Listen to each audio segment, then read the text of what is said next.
All right, let's jump into another deep dive.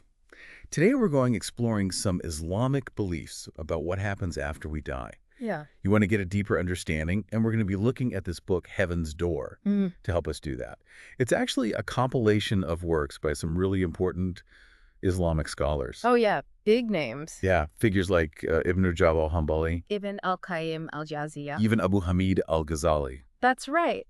And what's really interesting about this book is the focus on getting your soul and your intentions like purified Oh, okay. in this life That's good. as preparation for the next. Interesting. So it's not just talking about what's waiting for you after you die.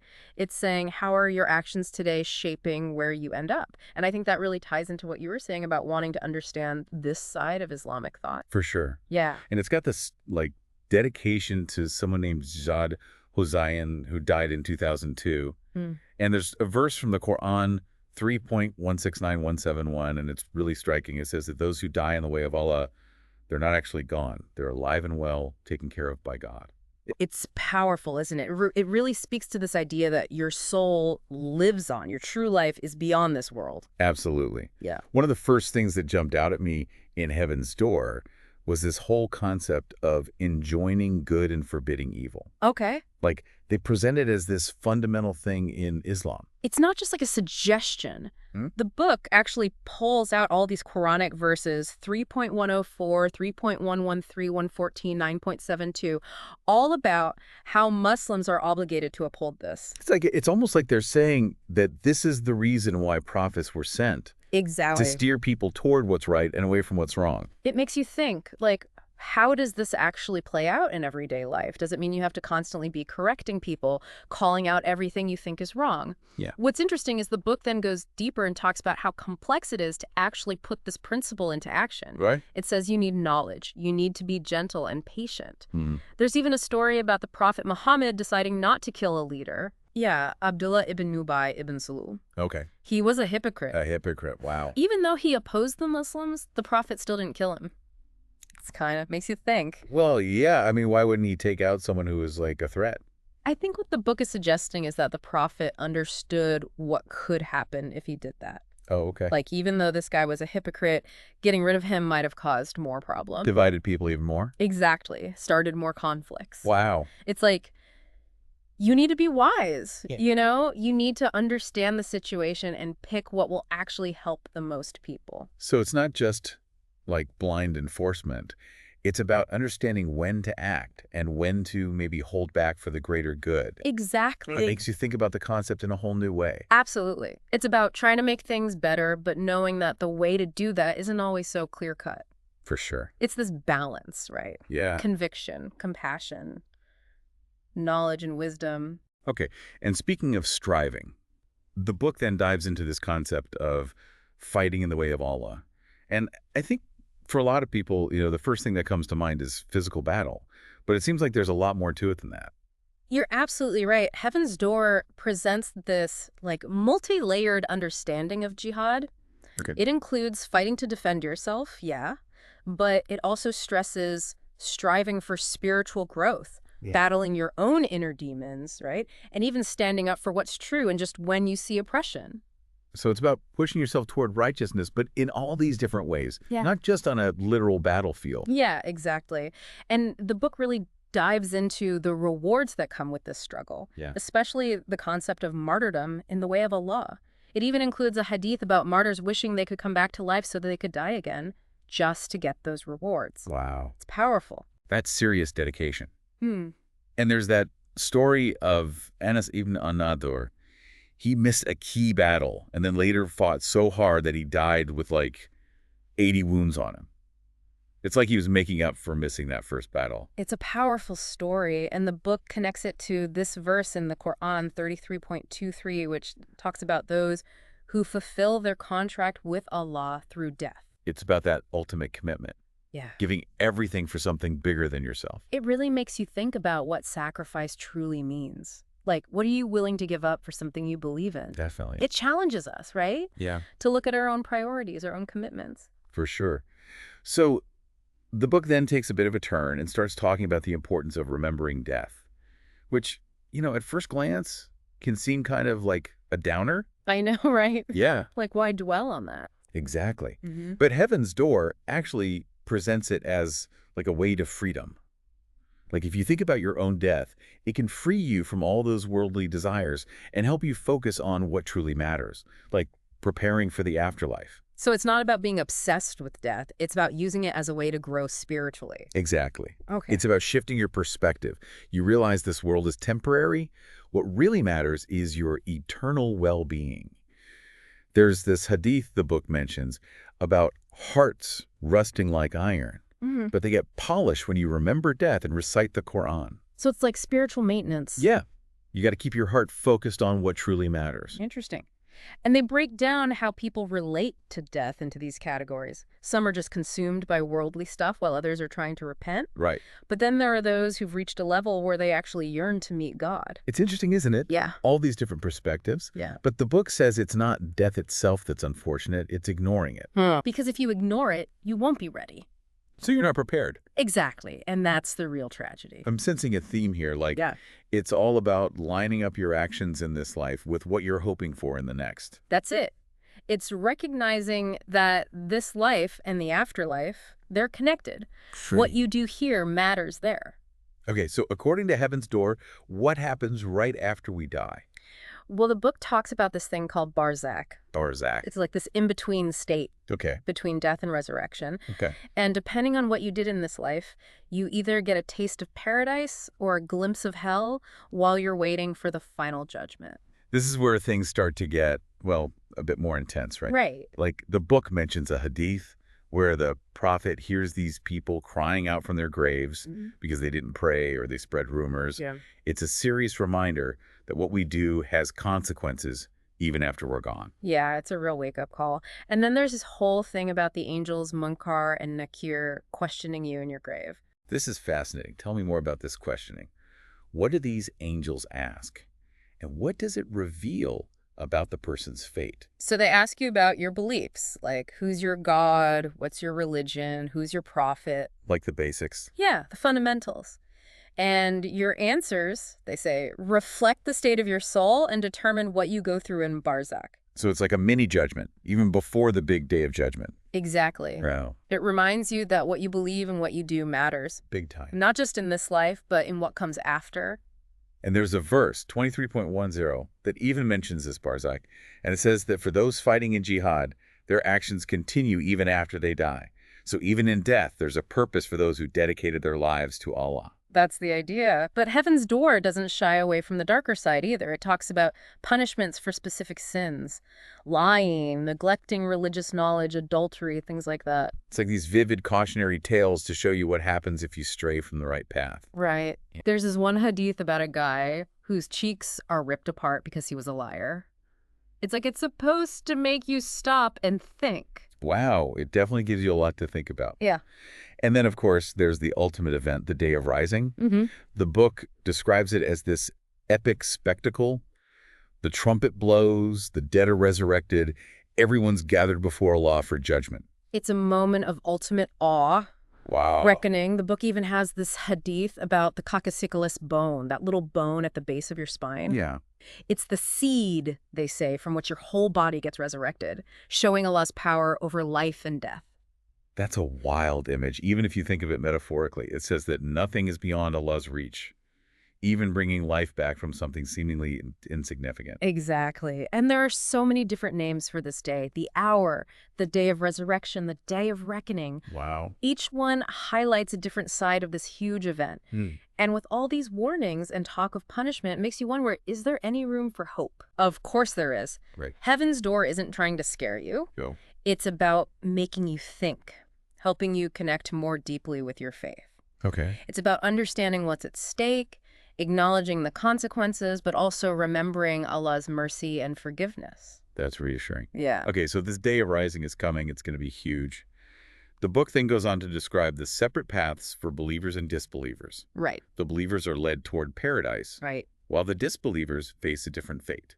It's a stark contrast, isn't it? Yeah. The book uses powerful images, like disbelievers being herded towards the fire of hell, just like cattle are driven to water. That's an intense image. Definitely emphasizes the seriousness of choosing the wrong path. Yeah, it's meant to make you think. For sure. But then there's this beautiful hadith that says seeing Allah on the day of rising will be as easy as seeing the sun and moon on a clear day. Really? So, like, on one hand, you have this fear of judgment, but on the other, you have this sense of ease in experiencing the divine. It's like saying on that day, all the illusions are gone, and the truth is revealed in its entirety. Wow. Nothing else matters compared to being in the presence of Allah. That's both awe-inspiring and a bit terrifying, wouldn't you say? Maybe, but it also reminds us what the whole point of life is, to return to our Creator. Okay, so we've got the day of rising. The believers and disbelievers are separated. What happens next? What awaits them on these different paths? Well, that's where Heaven's Door really gets into detail about the realities of heaven and hell, and trust me, the book doesn't hold back. All right, let's hear it then. What about those facing the fire of hell? What does Heaven's Door have to say about that? Picture a place of immense depth and scorching heat. Okay. The book uses vivid descriptions, like a hadith about a stone being thrown into the fire, and it takes 70 years to reach the bottom. 70 years. That's longer than most lifetimes. Yeah. It really shows how vast and intense hell is. The book also talks about the unbearable heat of hellfire. There's a hadith where the prophet compares the fire we know in this world to the fire of hell, saying hellfire is 69 times hotter. That's mind-boggling. And what about the punishments? What kinds of punishments does Heaven's Door describe? They're as varied as the sins people commit. The book paints these vivid pictures, often using metaphors and images that we can relate to. Like those who hoarded wealth and didn't pay zakat, their wealth becomes a snake biting and chunking them. So it's like their own greed, their attachment to possessions literally comes back to haunt them. Exactly. And then there's the torment of seeing others, those you might have mocked or disbelieved in, entering paradise while you're stuck facing punishment. That must be agonizing. Imagine the regret knowing you could have chosen a different path. Yeah, that's an added layer of suffering, the realization that you could have done things differently. And then there's the ultimate punishment, being forbidden from speaking to Allah. It's about complete isolation, cut off from the source of mercy and forgiveness.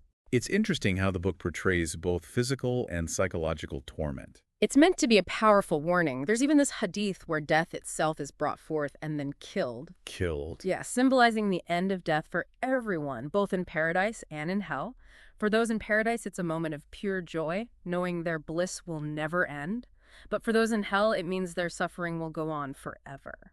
So the end of death isn't a good thing for everyone. It's a reminder that our choices have consequences, good or bad, that last beyond this life. Exactly. But as we've been talking about, Heaven's Door isn't all about fear and punishment. It also gives us a glimpse of the amazing rewards waiting for those who choose righteousness and devotion to Allah. And that's what I'm really curious to hear about. What does Heaven's Door reveal about the splendors of paradise? Get ready to be amazed. The book describes paradise as this unbelievably beautiful and abundant place, beyond anything we can imagine in this world. Filled with palaces made of pearls, rivers of honey and wine, trees that provide shade for journeys that last 100 years. Wow, it sounds like a feast for the senses. It's about surpassing all earthly expectations. The book even says that a tiny space in paradise, as small as an arrow can fly, is worth more than the entire world and everything in it. That really puts things in perspective. Makes you realize how limited our worldly desires are compared to the infinite possibilities of the afterlife. Exactly. And this is just the beginning of our exploration of paradise. Heaven's Door goes into so much detail, describing not just the physical beauty, but also the spiritual fulfillment and joy that await those who enter its gates. I'm definitely ready to hear more. What else does this book reveal about this extraordinary place called paradise? So Heaven's Door describes paradise as having 8 gates. Each one symbolizes a different path to this amazing place. 8 gates. That's interesting. Tell me more about these paths to paradise. What's unique about each gate? Well, each gate stands for a certain virtue or act of devotion. Okay. Like there's the gate of prayer for those who never wavered in their prayers, the gate of jihad for those who struggled for Allah, and there's the gate of fasting for those who observed their fasts with sincerity. So there are all these different ways you can live out your faith and reach paradise. It's not just one path. Exactly. And Heaven's Door really emphasizes those who enter through all 8 gates. Oh, wow. They receive the greatest reward because it shows they were dedicated to all these aspects of their faith. Makes sense. It's about being righteous in every area of your life, not just focusing on one thing while neglecting others. That's the idea. I remember the book also talks about different levels within paradise, Right. like different rewards and levels of bliss. Heaven's Door describes paradise as having 100 degrees, each one separated by a vast distance. Wow. It's showing how the rewards you get depend on what you did and how devoted you were in this life. So it's not like everyone in paradise has the same experience. Right. Even within paradise, there are these variations, Wow. reflecting the different paths people took on their journey to Allah. That's fascinating. Yeah. So tell me, what's the highest level, like the ultimate goal in paradise? Well, Heaven's Door specifically talks about this place called Firdaus. Firdaus. It's considered the most exalted part of paradise. Located above the throne of the merciful, it's where the rivers of paradise originate. It's like the pinnacle. And the book actually encourages us to specifically ask Allah for this level in our prayers. Aim high, right. Exactly. Makes sense. Now, what about the actual homes in paradise? What do they look like? Picture palaces of unimaginable beauty. Wow. Heaven's Door really goes into detail about these amazing dwellings. Yeah. There are descriptions of pearl palaces, 60 miles high, 60 miles high. each one with countless rooms and companions. Talk about spacious living. It's beyond anything we can even dream of in this world. Incredible. Yeah, the book even tells a story about Umar, one of the Prophet's companions. Okay. He was promised a palace made entirely of jewels. It's all about illustrating the luxury, the abundance of paradise. So we've got these amazing palaces, but what about daily life in paradise? What do people actually do there? Life in paradise is all about pure enjoyment and fulfillment. No limitations or struggles like we face here. Sounds nice. Imagine going to these incredible feasts, but never having to worry about, well, needing a bathroom break. It's all very refined, very elevated. Huh? So all the good stuff without any of the downsides. Exactly. Sign me up. And then there's the constant glorification of Allah. Okay. Which, for the people of paradise, it's like breathing. It just flows naturally from them. So it's a state of perfect harmony, both within yourself and with your surroundings. Exactly. And speaking of harmony, the book also describes the physical appearance of the people in paradise. What do the residents of paradise look like? Tell me.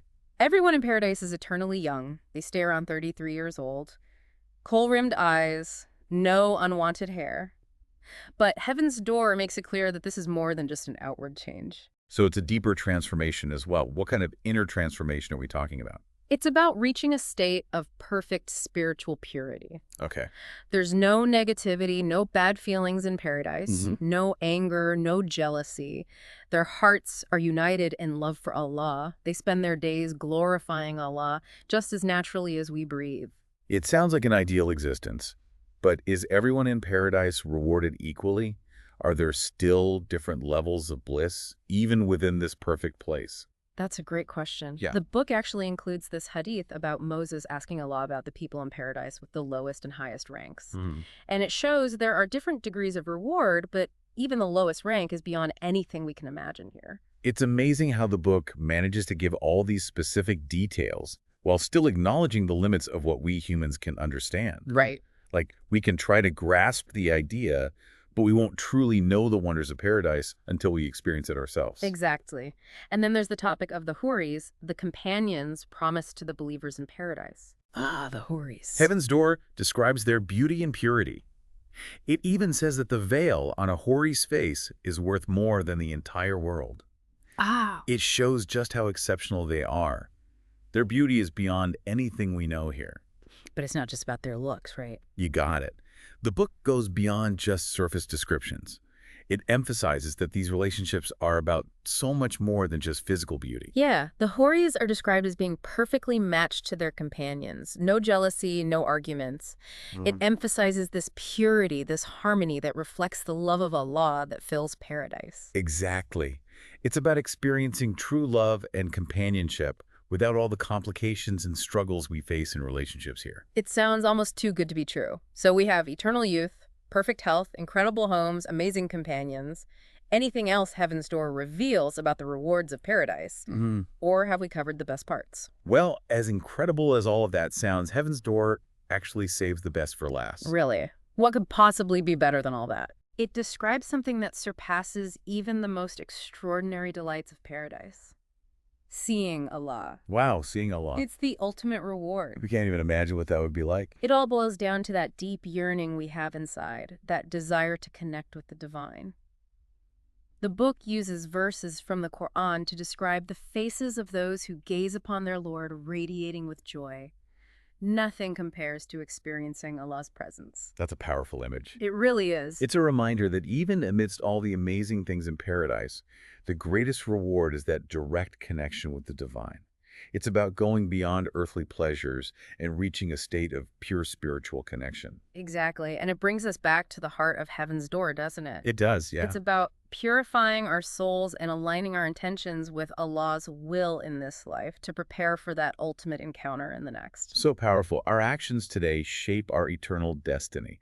It makes you want to live more intentionally, more mindfully. Absolutely. Heaven's Door emphasizes that it's not about living in fear or deprivation. Right. It's about choosing a path that leads to true happiness and fulfillment, both here and in the hereafter. That's reassuring. It's not about denying yourself. It's about embracing a path that leads to ultimate happiness. That's it. And this journey is open to everyone, no matter what mistakes you've made in the past. Allah's mercy and forgiveness are limitless. That's a message of hope. Heaven's Door reminds us that it's never too late to turn towards Allah, to seek His guidance. So, knowing all of this about the afterlife and how important it is to prepare for it, what's one small thing you can do today to set yourself on that path towards the best possible outcome on the day of rising? That's a great question, one that each person listening needs to think about. For sure. For me, I think I'd focus on being more grateful and kind in my interaction with others, remembering that even the smallest acts of good can make a difference, not just in this world, but in the next one too. That's a beautiful reminder. Our actions have an impact not just on us, but on the people around us and on our eternal well-being. And Heaven's Door says not to be overwhelmed by these big concepts. Just focus on taking small, consistent steps towards righteousness. It's a journey. It's not a race. Every effort, no matter how small, brings you closer to Allah. Even amidst all the challenges of life, there's always a path towards growth and connection with the divine. A path open to anyone who seeks it. Heaven's Door has really given us a lot to think about. It's been amazing exploring these Islamic beliefs about the afterlife. It has. Really makes you reflect on your own life. Definitely. Makes you think about the choices you're making. For sure. And with all this talk about judgment, the afterlife, I'm curious about the rewards for those who make it to paradise. Like, what does Heaven's Door say about the actual experience of living in paradise? Well, get ready to be blown away because Heaven's Door describes paradise as this place where all your earthly desires are fulfilled, but like to a level you can't even imagine. And for starters, everyone's eternally young and perfectly healthy. No more wrinkles. Yeah. No more getting sick. That sounds amazing. Yeah. Like a permanent vacation. Think of it as experiencing life at its absolute best, without all the limitations we have here. The book even says your clothes in paradise never wear out and your wealth never runs out. Sustainable living in paradise. That's the dream. No more worries about fashion or money. It sounds fantastic. It's about experiencing this total contentment where everything you need is provided for. It's incredible how the book paints such a vivid and tempting picture of this perfect life. Right. What else can we look forward to? Well, Heaven's Door spends a good amount of time describing the Houris. Oh, yes. The Houris. These are the companions promised to believers in paradise. Yeah. They're described as beings of incredible beauty, radiating a light that's like nothing in this world.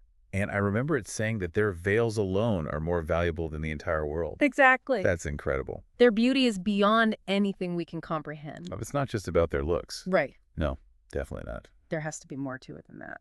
The book emphasizes that these relationships go beyond simple physical attraction.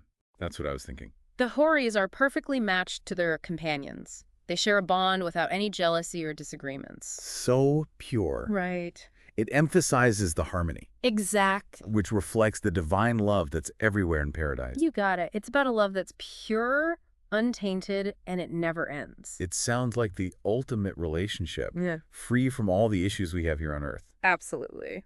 Okay, so we have eternal youth, perfect health, incredible wealth, amazing companions. Is there anything else that Heaven's Door reveals about the rewards of paradise? Or is that it? Have we reached the peak of heavenly delights? Well, as incredible as all those things are, Heaven's Door actually saves the most important reward for last. Really?